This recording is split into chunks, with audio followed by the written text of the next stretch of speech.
ओम नमो नारायणाय नमः। जय शिव शंभो। आप सभी को बैसाख मास की अमावस्या की हार्दिक शुभकामनाएं। आज सुनेंगे बैसाख मास अमावस्या व्रत कथा। तो प्रेम से बोलिए लक्ष्मी नारायण की जय। जय शिव शंभो। बैसाख मास की अमावस्या को बैसाख अमावस्या कहते हैं। बैसाख अमावस्या को हिंदू वर्ष का दूसरा महीना कहा गया है। शास्त्रों में बैसाख अमावस्या को धर्म, कर्म, स्नान, दान और पितृतर्पण के लिए बेहद ही शुभ माना जाता है। इसलिए शास्त्रों में बैसाख अमावस्या को पितरों को मोक्ष दिलाने वाली अमावस्या भी कहा जाता है। इसके अलावा मान्यता है कि इस माह में त्रेता युग की शुरुआत हुई थी। इस कारण भी बैसाख अमावस्या की धार्मिक महत्व अधिक हो जाता है। बैसाख अमावस्या के महत्व से जुड़ी इस कथा के बारे में इस प्रकार पौराणिक ग्रंथों में लिखा गया है। चलिए शुरू करते हैं। ते प्रेम से बोलिए लक्ष्मी नारायण की जय। बहुत समय पहले की बात है कि धर्मवर्ण नामक एक ब्राह्मण थे। वह ब्राह्मण बेहद ही धार्मिक प्रवृत्ति के थे। वो हमेशा व्रत उपवास करते रहते थे। वह ऋषि मुनियों का आदर करते और उनसे ज्ञान ग्रहण करते। एक बार उन्होंने किसी महात्मा के मुख से सुना कि कलयुग में भगवान विष्णु के नाम स्मरण से ही ज़्यादा पुण्य किसी भी कार्य करने से नहीं मिलेगा।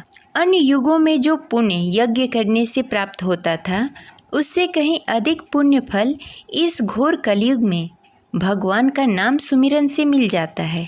धर्मवर्ण ने इस बात को आत्मसात कर लिया और सांसारिक जीवन मोह माया से पीछा छुड़ाकर संन्यास लेकर भ्रमण करने लगे। एक दिन घूमते घूमते वह पितृलोक जा पहुँचे। वहाँ उन्होंने देखा कि उनके पितृ बहुत ही कष्ट में हैं। पितरों ने ब्राह्मण को बताया कि उनकी ऐसी हालत तुम्हारे संन्यास लेने के कारण हुआ है, क्योंकि अब उनके लिए पिंडदान करने वाला कोई भी शेष नहीं है। अगर तुम वापस जाकर अपने गृहस्थ जीवन की शुरुआत करो, संतान उत्पन्न करो, तो उन्हें इस कष्ट से राहत मिल सकती है। इसके साथ ही उन्होंने यह भी बताया कि बैसाख अमावस्या के दिन विधि विधान से पिंडदान करो। पितरों की बात सुनने के बाद धर्मवर्ण ने वचन लिया वह उनकी अपेक्षाओं को अवश्य पूर्ण करेंगे। इसके बाद धर्मवर्ण ने अपना सन्यासी जीवन छोड़ दिया और सांसारिक जीवन को अपना लिया और फिर बैसाख अमावस्या की तिथि को विधि विधान से पिंडदान किया और अपने पितरों को मुक्ति दिलाई। इस प्रकार बैसाख अमावस्या व्रत कथा संपन्न हुई। अब चलिए सुनते हैं अमावस्या की दूसरी कथा। अमावस्या की दूसरी कथा के अनुसार एक नगर में एक गरीब ब्राह्मण परिवार रहता था, जिसमें पति पत्नी और उसकी एक पुत्री थी। उसका जीवन सामान्य ही चल रहा था। जैसे जैसे वर्ष बीतते गए, उसकी पुत्री भी धीरे धीरे बड़ी होती गई। बड़ी उम्र के साथ उसमें स्त्री के गुणों का भी विकास होने लगा। वह देखने में अत्यंत ही सुंदर, सुशील और सर्वगुण संपन्न थी, लेकिन गरीब होने के कारण उसका विवाह नहीं हो पा रहा था। एक दिन उस ब्राह्मण के घर एक साधु महाराज पधारे। ब्राह्मण पुत्री की सेवा से साधु महाराज का मन बहुत प्रफुल्लित हो गया और प्रसन्न हुए। उन्होंने कन्या को लंबी उम्र का आशीर्वाद दिया। साथ ही यह भी बताया कि उसके हथेली में विवाह योग रेखा नहीं है।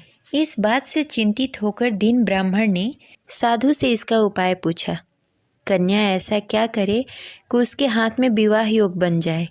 साधु महाराज ने कुछ देर विचार करने के पश्चात अपनी अंतर्दृष्टि से ध्यान कर बताया कि कुछ ही दूरी पर एक गांव में सोना नाम की एक धोबिन महिला रहती है। अपने बेटे और बहू के साथ रहती है, जो कि बहुत ही आचार विचार एवं संस्कार संपन्न तथा पतिव्रता स्त्री है।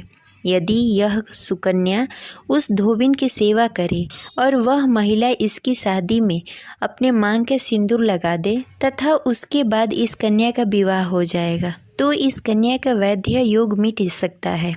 साधु ने यह भी बताया कि वह महिला कहीं बाहर आती जाती नहीं है। यह बात सुनकर ब्राह्मणी ने अपनी बेटी से धोबिन की सेवा करने का प्रस्ताव रखा। अगले दिन से कन्या प्रातःकाल ही उठकर सोना धोबिन के घर जाकर साफ सफाई एवं अन्य कार्य करके अपने घर वापस आने लगी। एक दिन सोना धोबिन अपनी बहू से पूछती है कि तुम तो सुबह ही उठकर सारे काम कर लेती हो और पता भी नहीं चलता। बहू ने कहा, माँ जी, मैंने तो सोचा कि आप ही सुबह उठकर सारे काम खुद ही खत्म कर लेती हैं। मैं तो देर से उठती हूँ। यह सब जानकर दोनों सास बहू घर की निगरानी करने लगी कि कौन है जो सुबह घर में आकर सारा काम करके चला जाता है। कई दिनों के बाद धोबिन ने देखा कि एक कन्या मुंह ढककर अंधेरे में घर में आती है और सारे काम करने के बाद चली जाती है। जब वह जाने लगी तो सोना धोबिन ने उसका पैर पकड़ लिया और पूछने लगी कि आप कौन हैं और इस तरह छुपकर मेरे घर में चाकरी क्यों करती हैं। तब कन्या ने साधु द्वारा कही गई सारी बातें बताई। सोना धोबिन पति परायण थी, अतः उसमें तेज था। वह तैयार हो गई। सोना धोबिन के पति थोड़ा अस्वस्थ थे। उसने अपनी बहू से अपने लौटकर आने तक घर पर ही रहने को कहा। सोना धोबिन ने जैसे ही अपने मांग का सिंदूर उस कन्या के मांग में लगाया तो सोना धोबिन का पति मर गया। उसे इस बात का पता चल गया। वह घर से निराजल ही चली थी। यह सोचकर कि रास्ते में कहीं पीपल का पेड़ मिलेगा तो उसे भंवरी देकर उसकी परिक्रमा करके ही जल ग्रहण करेगी। उस दिन अमावस थी। ब्राह्मण के घर मिले हुए पुआ पकवान की जगह उसने ईंट के टुकड़ों से 108 बार भंवरी देकर 108 बार पीपल के पेड़ की परिक्रमा की और उसके बाद जल ग्रहण किया। ऐसा करते ही उसके पति के मृत शरीर में वापस जान आ गई। धोबिन का पति फिर से जीवित हो उठा। इसीलिए सोमवती अमावस्या के दिन से शुरू करके जो व्यक्ति हर अमावस्या के दिन भंवरी देता है उसके सुख और सौभाग्य में वृद्धि होती है। पीपल के पेड़ में सभी देवताओं का वास होता है। अतः जो व्यक्ति हर अमावस्या को न कर सके वह सोमवारी अमावस्या के दिन यह अवश्य करे। वह सोमवार के दिन पड़ने वाली अमावस्या के दिन 108 वस्तुओं की भंवरी देकर सोना धोबिन और गौरी गणेश का पूजन करता है। उसे अखंड सौभाग्य की प्राप्ति होती है। ऐसी प्रचलित परंपरा है कि पहले सोमवारी अमावस के दिन धान, पान, हल्दी, सिंदूर और सुपारी की भंवरी ही देनी चाहिए।